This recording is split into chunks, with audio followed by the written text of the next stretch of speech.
Welcome to tonight's INFOWARS Nightly News broadcast. The date is Wednesday, November 16, 2011. I'm Aaron Dykes sitting in, and tonight really is a tale of the parasites versus the plebiscites as we have insider trading and the feds taking over and Occupy Wall Street protesters being pushed out of their parks and clamped down upon. We'll get into that in just a moment. Later in the broadcast, we have an exclusive interview that our camera guys got with Immortal Technique. He's a very prominent rapper in the anti-New World Order circles. He's been covering issues like 9/11 for a long time. That's coming up in the broadcast. But first, in the news, there are timing questions that have emerged in the MF Global customer cash shortfall. That's because at least $200 million was found to be short October 27, just days before the firm declared bankruptcy after bad bets on the European sovereign debt crisis. MF Global Holdings Limited may have faced a shortfall in customer funds even as far back as October 27.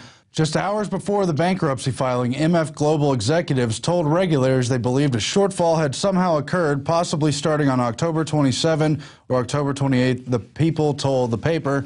Then that number later went to $600 million. Then, in Paul Joseph Watson's report, based on Bloomberg and other reports, you find out the number's really almost $900 million, of which there was a shortfall. In Paul Watson's article, MF Global looted customers' accounts via internal bank run, but the big players got a warning ahead of time that the financial broker was set to collapse. And you go on to find out that many people were warned, and there were miraculous transfers just before the firm went bankrupt, and billions of dollars were transferred.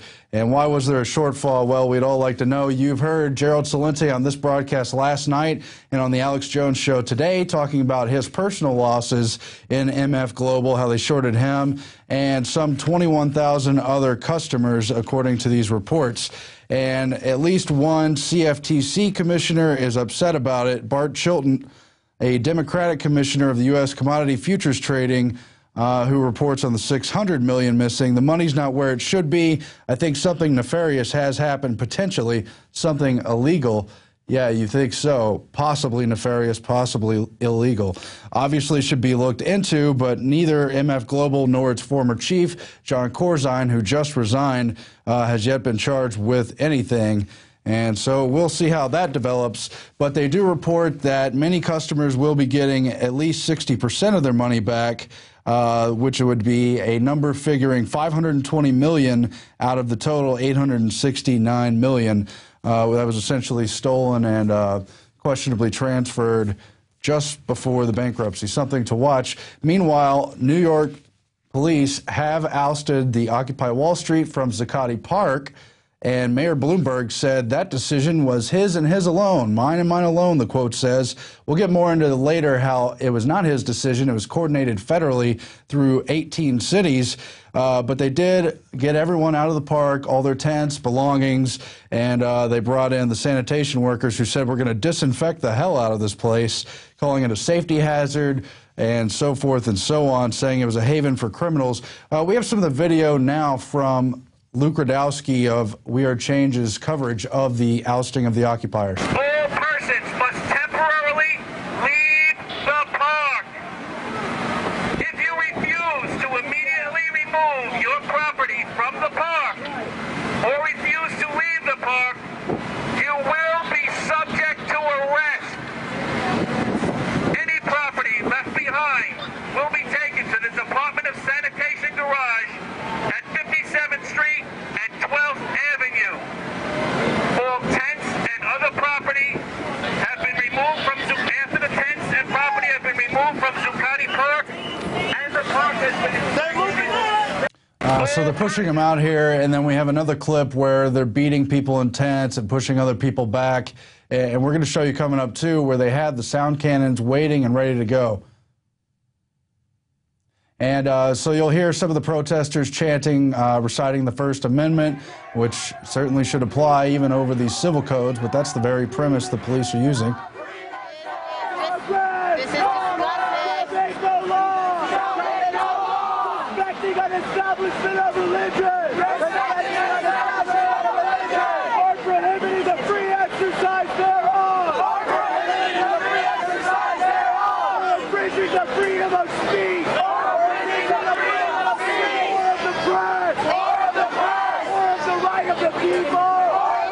And then, as if it wasn't enough to violate the First Amendment of the actual occupiers, we also have a clip of them pushing the various press members back, including Luke, who was repeatedly told he had to move further and further down the sidewalk and away from what was going on. Let's play that clip, too. You have to leave. You cannot block the roadway. You will be arrested. All day, all week, occupy Wall Street! All day, all week, occupy Wall Street. All day, all week, occupy Wall Street. All day, all week, occupy Wall Street. All day, all week, occupy Wall Street. All day, all week, occupy Wall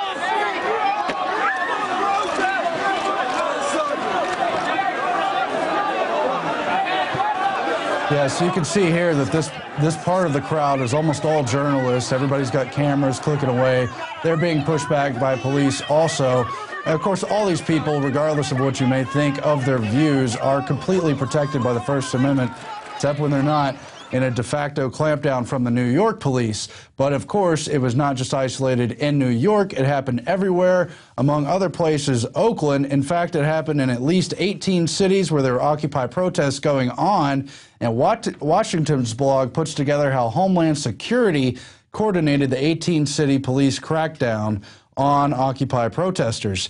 And chief among that is the Oakland mayor, Jean Quan, who admitted there was a coordination, there was a conference call going on prior to this. They discussed, among other things, how to use city codes to have an excuse to get people out, sanitation and safety premises, as they did in New York. You also have mayors and police chiefs who talk strategy on protests. That's in the AP, and they admit that they, wanted to urge the removal and that they would, use excuses like the criminal elements supposedly showing up, supposed gang activity, the presence of homeless people just seeking food, and all the rest of it.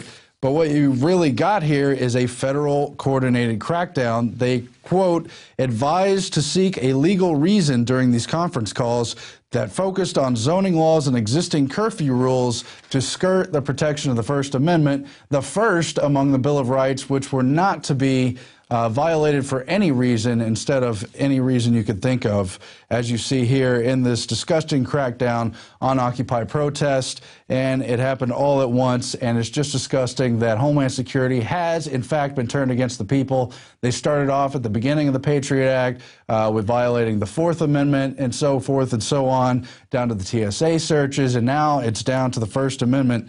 I guess the Second Amendment's really all that's left, but I'm sure Homeland Security will find a way to come after that as well. And there's more articles confirming it. Wonkette reported on it. Surprise, surprise, Homeland Security coordinated the crackdown. You've got the Examiner, who spoke to someone in the Justice Department who confirmed that indeed it was Homeland Security who coordinated these conference calls among the police chiefs and mayors of these various cities. So we'll look more into that as it continues to develop. In other Homeland Security and Department of Justice news, the Department of Justice is trying to make it a crime to, quote, lie on the internet. And here, Kurt Nimmo reports on how they plan to use the Computer Fraud and Abuse Act to possibly punish not only serious cybercrime or hacking incidences, but people who simply lie or provide false information, violating terms of service of third parties on the internet. And they give the example in Digital Trends of reporting a fake name on Facebook, lying about your weight on a dating site, or using Google if you're under the age of 18. So not only does this have the potential to criminalize ordinary behavior, it's also a ready-made excuse to crack down on political activity, which we know irks the system. They've been trying to take on supposed conspiracy websites in numerous ways.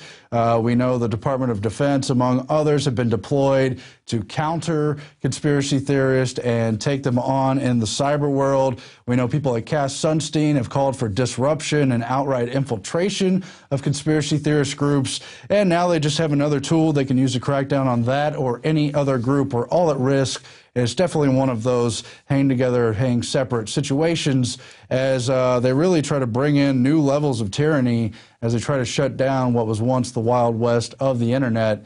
And it's going to become very corporate, and Alex has reported on all of that Internet 2.0 plan already, so we'll see what happens there. Now, we have more news coming up, but right now we have the first part of that exclusive interview with Immortal Technique, and he's really been someone who's been out there on the 9/11 issue, on a lot of other important issues. He was extremely critical of Bush during his years, and let's just see what he has to say now.